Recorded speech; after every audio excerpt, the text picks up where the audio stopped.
Hello friends, स्वागत है आपका आपके यूट्यूब चैनल विवेक पथ क्लासेस पे। आज मैं आपके लिए लेके आया हूँ सिंपल इंटरेस्ट से रिलेटेड कुछ क्वेश्चंस। ऐसे क्वेश्चन अक्सर कॉम्पिटिटिव एग्जाम में हमारे पूछे जाते हैं। तो ठीक है, हम लोग क्वेश्चंस को सॉल्व करेंगे। क्वेश्चन में हम लोग कॉन्सेप्ट को भी समझेंगे और कॉन्सेप्ट के साथ साथ हम लोग शॉर्टकट मेथड भी सीखेंगे, क्योंकि एग्जाम में हमारे पास नंबर ऑफ क्वेश्चन बहुत ज़्यादा होते हैं और समय की हमारे पास बहुत कमी होती है। तो कम समय में कैसे कितना ज़्यादा क्वेश्चन सॉल्व किया जाए, आज हम लोग सीखेंगे। आइए अपने क्वेश्चन की ओर बढ़ते हैं। फर्स्ट क्वेश्चन हमारा कह रहा है, in how much time would the simple interest on a principal amount be 0.125 times the principal amount at 10% per annum. क्या मतलब है क्वेश्चन का? कितने समय में हमारा जो सिंपल इंटरेस्ट है किसी प्रिंसिपल का 0.125 टाइम्स हो जाएगा, उसी प्रिंसिपल का कितना हो जाएगा 0.125 टाइम्स, और किस रेट से? 10% पर एनम। तो बताइए, पर एनम मतलब वार्षिक दर से, ठीक है, वार्षिक 10% की दर से। तो 0.125 टाइम्स हो जा रहा है। अगर हमें इसे परसेंट में कन्वर्ट करना हो तो हम लोग क्या करेंगे? 0.125 का 100 में मल्टीप्लाई करेंगे और आगे परसेंट लगा देंगे। कभी भी किसी डेसिमल नंबर या फ्रैक्शन नंबर को परसेंट में कन्वर्ट करना हो, 100 से गुणा करके आगे परसेंट लगा देंगे। गुणा करिए, कितना आ गया? 12.5%। 12.5% यह बढ़ा है, और किस रेट से बढ़ा है? 10% के रेट से। तो कितना समय लगा होगा? 12.5 को हम लोग 10 से डिवाइड कर देंगे, हमारा आंसर आ जाएगा 1.25। तो ए वाला ऑप्शन हमारा सही हो जाएगा। आइए अपने नेक्स्ट क्वेश्चन की ओर बढ़ते हैं। कह रहा है, if a sum of money at a certain rate of simple interest per year doubles in 5 year and at a different rate of simple interest per year becomes 3 times in 12 year, then the difference in the two rates of simple interest per year is। क्या मतलब है question का? हमारे पास कुछ पैसा था, हमने उसे किसी सर्टेन रेट पे, निश्चित दर पे सिंपल इंटरेस्ट के लिए दिया है, ठीक है। वो डबल हो जा रहा है 5 साल में, 5 साल में डबल हो गया। अगर हमने रेट को चेंज कर दिया, डिफरेंट कर दिया, तो वो ट्रिपल हो जा रहा है, 3 गुना हो जा रहा है 12 साल में। बताइए, जो दोनों रेट था उसका क्या डिफरेंस है? तो डिफरेंस हम लोग जब भी निकालेंगे, बड़े वाले में से छोटे वाले को घटाएंगे। सबसे पहले दोनों रेट निकाल लेते हैं और फिर बड़े वाले में से छोटे वाले रेट को घटा देंगे। तो ठीक है, हमारा पैसा डबल हो रहा है। एक चीज हम लोग सीखते हैं, बताइए 20 का 50% कितना होता है? 20 का 50% 10 होता है। 20 का 50% मतलब आधा। तो 20 का 100% कितना हो जाएगा? 20 का 100% 20 हो जाएगा। कोई भी चीज अपने आप का खुद का 100% होता है। मेरा पैसा जो है डबल हो जा रहा है। डबल हो रहा है मतलब कितना परसेंट हो रहा है? 200% हो रहा है ना। 100 से 200% हो गया, कितना चेंज हुआ? 100%। चेंज कितना हुआ? 100%। कितने सालों में? 5 सालों में। 100 को 5 से डिवाइड करिए, 20%। फर्स्ट रेट आपका आ चुका है 20%। दूसरे केस में आपका पैसा ट्रिपल हो रहा है, मतलब 300% हो जा रहा है। तो चेंज कितना हुआ? 200%। कितने सालों में? 12 सालों में। 4 से डिवाइड करिए, ऊपर कटा 50 बार में, नीचे कटा 3 बार में। कितना आया सेकेंड रेट हमारा? 50/3%। अब बड़े वाले में से छोटे वाले को घटा देंगे, तो 20 में से 50/3 को घटा दीजिए। तो 3 इधर गया, 20×3 = 60 में से 10 गया, 50 गया, कितना आया? 10/3। जब आप इसको डिवाइड करेंगे कितना आएगा? 3.33। ठीक है, हम लोग नेक्स्ट क्वेश्चन की ओर बढ़ते हैं। तो ठीक है, थर्ड क्वेश्चन देखिए हमारा क्या कह रहा है। A sum of rupees 1550 was lent partly at 5% and partly at 8% simple interest. The total interest received after 3 years was rupees 300. The ratio of money lent at 5% to 8% each। क्या मतलब है इस क्वेश्चन का? मेरे पास 1550 रुपए था, मैंने उसको उधार पे दिया। उसका कुछ हिस्सा 5% पे और कुछ हिस्सा 8% पे। जो हमारा 3 साल के बाद हमें जो इंटरेस्ट रिसीव हो रहा है वो कितना है? 300। 3 साल के बाद 300 सिंपल इंटरेस्ट है। सिंपल इंटरेस्ट हर साल इक्वल चेंज होता है, इक्वल इंक्रीज होता है। 3 साल में 300, तो बताइए एक साल में कितना रुपए? 100 रुपए। ठीक है, बताइए कितना पैसा 5% पे दिया गया था, कितना पैसा 8% पे, उन दोनों का रेशियो हमें निकालना है। इस क्वेश्चन को हम लोग बेसिक से भी सॉल्व कर सकते थे। अगर हम लोग 5% वाले को x मान लेते तो 8% वाले को हमें 1550 माइनस x मानना पड़ता, और फिर हम लोग इसको सॉल्व कर लेते। हम लोग ऐसे नहीं सॉल्व करेंगे, देखिए हम लोग कैसे सॉल्व करेंगे, ऑप्शन से सॉल्व करेंगे। 11 और 12 को जोड़िए, कितना आएगा 23। 1550 हमारा 23 से पूरा पूरा डिवाइड नहीं होगा, कुछ न कुछ हमारा रिमाइंडर बच जाएगा, इसीलिए हम लोग आगे दूसरा नेक्स्ट ऑप्शन चेक करते हैं। 12 और 21, यहाँ पे जब आप लोग जोड़ेंगे तो कितना आएगा 33।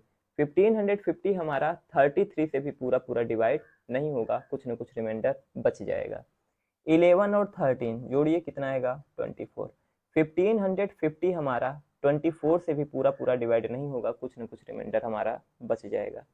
16 और 15 जोड़िए, 31 आया। जब हम लोग 31 से 1550 को डिवाइड करेंगे तो 5 टाइम्स में ये 155 चला गया और ये 0 टाइम्स में कट गया, कितना आया 50 टाइम्स। जब आप लोग 16 में 50 का मल्टीप्लाई करोगे तो कितना आएगा 16 5 जा 80, 800। और जब आप लोग 15 में 50 का मल्टीप्लाई करोगे तो 15 पचे 75, 750 आएगा। दोनों को जोड़िए 800 750 को, आपका 1550 रुपये आ रहा है ना। इसके बाद देख लीजिए, क्या एक साल का पैसा मेरा इंटरेस्ट जो है वो 100 रुपये बन रहा है। 800 5% पे, 8 पंचे 40, 800 5% पे एक साल के लिए कितना रुपए देगा इंटरेस्ट 40 रुपए। 750 8% पे और एक साल के लिए तो 25 से काटा मैंने, इधर 30 इधर 4, 4 दूनी 8 और 30 का 2 में गुणा हुआ 60, तो 40 और 60 कितना आ रहा है 100 रुपये। तो हमारा ऑप्शन बी ही सही होगा। आइए नेक्स्ट क्वेश्चन की ओर बढ़ते हैं। नेक्स्ट क्वेश्चन देखिए हमारा क्या कह रहा है। A man invests an amount of rupees 15,860 in the names of 3 sons A, B and C in such a way that they get the same interest after 2, 3 and 4 years respectively. If the rate of simple interest is 5%, then the ratio of the amount invested among A, B and C will be।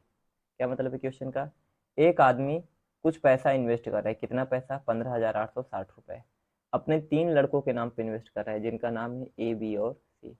इस तरीके से invest कर रहा है कि ये पा रहे हैं बराबर का ब्याज, सेम इंटरेस्ट पा रहे हैं। ए कितने साल बाद पा रहा है 2 साल, बी 3 साल और सी 4 साल। अगर रेट ऑफ सिंपल इंटरेस्ट तीनों के लिए इक्वल है 5%, तो बताइए इससे हमें इतनी बात समझ में आ गई है कि ए 2 साल में ही सेम इंटरेस्ट पा जा रहा है, मतलब ए का जो अमाउंट है वो सबसे ज़्यादा है और सी का अमाउंट सबसे कम है।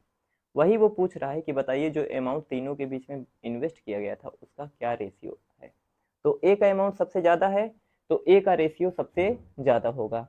ऑप्शन ए में देखिए ए का रेशियो 10 है और सी का 20, तो ये तो गलत हो जाएगा, ए का कम है। यहाँ पे भी ए का कम है, ये भी गलत हो जाएगा। तो हम लोग सी और डी को चेक करेंगे कि कौन सा हमारा सही होगा। सिंपल इंटरेस्ट का फार्मूला बताइए क्या होता है। Simple interest P into R into T divide by 100, इसी फार्मूला का यूज करके हम लोग निकालेंगे। मान लीजिए ए का कितना पैसा था, ए रेट 5%, टाइम 2 साल, और ये बराबर होगा बी के 5% और 3 साल के लिए, और ये बराबर होगा सी के 5% 4 साल के लिए। 100 से 100 कट गया, 10A equal to 15B equal to 20C। अगर हम लोग इसको k के बराबर मान लें तो a बराबर क्या आएगा k/10, b बराबर k/15 और c बराबर k/20। k से k कट जाएगा, 1/10, 1/15 और 1/20, ये हमारा आंसर सही हो जाएगा। आइए नेक्स्ट क्वेश्चन की ओर बढ़ते हैं। कह रहा है a person invested some amount at the rate of 12% simple interest and at the remaining 10%. He received yearly an interest of rupees 130. Had he interchanged the amount invested, he would have received an interest of rupees 134.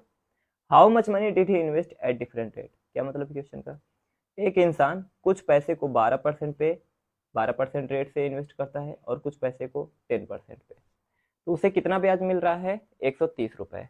अगर वो पैसे को interchange कर दे, मतलब 12% पे जो 10% पे कर रहा था उसको 12% पे कर दे और जो 12% कर रहा था उसको 10% पे कर दे, तो उसका इंटरेस्ट 130 रुपए से कितना हो जा रहा है 134 रुपए, 4 रुपए बढ़ जा रहा है।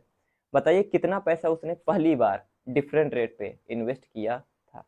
इसको भी हम लोग ऑप्शन से ही देखेंगे। ऑप्शन देखिए, 500 एट द रेट ऑफ 10%, एक साल के लिए, एक साल का है ना ईयरली, एक साल का 130 रुपए बन रहा है। 500 एट द रेट ऑफ 10%, तो कितना रुपए बनेगा एक साल के लिए 50 रुपए ब्याज बनेगा। 800 एट द रेट ऑफ 12%, 12×8 = 96, कितना आया 146, 130 आना चाहिए था। 710% पे 70 रुपए, 612% पे 12×6 = 72, 72 और 70 142, 130 आना चाहिए था। 810% पे 80, 412% पे 48, 80 और 48 128, 130 आना चाहिए था। 710% पे 70, 512% पे 60, आ गया 130। इंटरचेंज करके चेक कर लीजिए। 510% पे 50, 712% पे 12×7 = 84, 50, 84, 134। तो इस तरीके से आप लोग क्वेश्चन को सॉल्व कर सकते हैं। जरूरी नहीं कि हर बार आप लोग क्वेश्चन को सॉल्व ही करें, कभी कभी ऑप्शन से भी आपका आंसर आ जाता है। ऑप्शन को चेक करना रहता है, ऑप्शन आप चेक करेंगे आपका आंसर आ जाएगा। तो ठीक है, हमारा सिंपल इंटरेस्ट के क्वेश्चन यहाँ पे खत्म होते हैं। वीडियो अच्छा लगा हो तो वीडियो को लाइक करें और इसी तरीके की और वीडियो चाहने के लिए चैनल को सब्सक्राइब करें। Thank you friends.